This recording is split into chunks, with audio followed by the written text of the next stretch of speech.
La santé pour tous, c'est une promesse immense, n'est-ce pas? Eh bien, c'est le cœur de l'objectif de développement durable numéro 3 des Nations Unies. C'est, sans exagérer, l'une des missions les plus ambitieuses que l'humanité se soit jamais fixée. Et aujourd'hui, on va décortiquer ensemble ce plan d'action mondial. Alors, comment va-t-on aborder ce sujet? C'est simple. On va d'abord définir la mission, pour être sûr de bien parler de la même chose. Ensuite, on plongera au cœur des grandes batailles sanitaires à mener. Puis on verra comment on peut, concrètement, renforcer les fondations des systèmes de santé.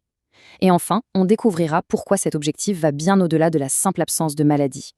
Bon, commençons par le commencement. Avant même de se lancer dans les chiffres ou les stratégies, il faut se poser la question. Quelle est l'idée fondamentale, vraiment, la mission qui anime l'ODD3? Et la voici, cette phrase clé.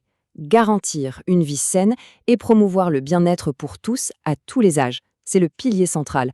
On ne parle pas juste de soigner des maladies. Non, l'idée, c'est de permettre à chaque personne, du début à la fin de sa vie, de s'épanouir en bonne santé. C'est de cette vision que tout le reste découle. Alors, justement, en parlant d'actions concrètes, sur quel front est-ce que ce combat pour la santé mondiale se déroule? L'ODD3 ne reste pas dans le flou, il fixe des cibles chiffrées, de vrais défis pour la communauté internationale. Le premier combat, et il est de taille, concerne la protection des mères. L'objectif est hyper clair, faire passer le taux mondial de mortalité maternelle sous la barre des 70 décès pour 100 000 naissances. C'est un chiffre ambitieux qui veut rendre la grossesse et l'accouchement plus sûrs absolument partout dans le monde. Et cette bataille, elle continue évidemment avec les plus petits. Le but, en finir avec les décès évitables de nouveau-nés et d'enfants de moins de 5 ans. La cible, c'est de descendre à 12 décès maximum pour 1000 naissances. On parle de vie ici. Chaque vie sauvée est une victoire immense. L'ODD3 s'attaque aussi à un autre géant, les maladies non transmissibles. Vous savez, les maladies cardiaques, le cancer, le diabète. La cible, là aussi, elle est très précise, réduire d'un tiers le nombre de décès prématurés qu'elle provoque. C'est un objectif qui mise tout sur la prévention et un traitement précoce. Et puis, bien sûr, impossible de parler de santé mondiale sans évoquer les grandes épidémies. L'ODD3 est formel. Il faut y mettre fin d'ici 2030.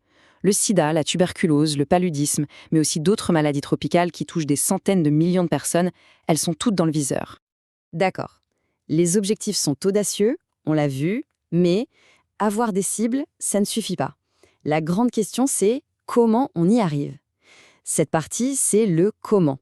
Les moyens qu'on se donne pour construire des systèmes de santé assez solides pour relever tous ces défis.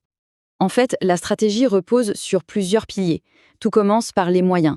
Il faut plus d'argent pour la santé et plus de personnel qualifié. Point. Ces moyens, ils doivent ensuite garantir que tout le monde ait accès aux médicaments et aux vaccins essentiels.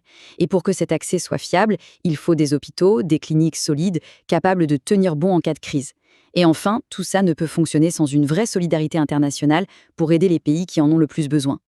Toutes ces actions, en réalité, elles convergent vers un concept absolument fondamental, la couverture sanitaire universelle. L'idée, c'est de s'assurer que personne ne soit laissé de côté et que l'accès à des soins de qualité ne dépende jamais de la taille de son portefeuille. C'est vraiment la pierre angulaire de tout l'édifice de l'ODD3. Maintenant, il faut qu'on élargisse un peu notre perspective, parce que l'ODD3 nous rappelle quelque chose de crucial. La santé, ce n'est pas juste ne pas être malade. C'est une vision bien plus complète du bien-être, qui intègre des aspects qu'on a parfois tendance à oublier, mais qui sont pourtant essentiels. Et cette approche globale, on la voit très bien ici. Le bien-être, ce n'est pas un bloc. L'ODD3 le voit comme un ensemble de piliers qui se soutiennent les uns les autres. La santé mentale, la prévention des addictions, la santé sexuelle et reproductive, et une attention toute particulière portée à la santé des ados. Et donc concrètement, ça se traduit par quoi? Eh bien par des engagements très clairs. Promouvoir la santé mentale et son traitement, renforcer la prévention contre les addictions, garantir un accès universel aux services de santé reproductive et mieux éduquer les jeunes pour qu'ils puissent faire des choix éclairés pour leur propre santé. Voilà, on a vu l'ambition, les cibles, la stratégie et cette vision vraiment globale de l'ODD3. C'est une mission absolument monumentale qui touche à tous les aspects de nos vies. Et ça nous laisse avec une question essentielle pour la suite.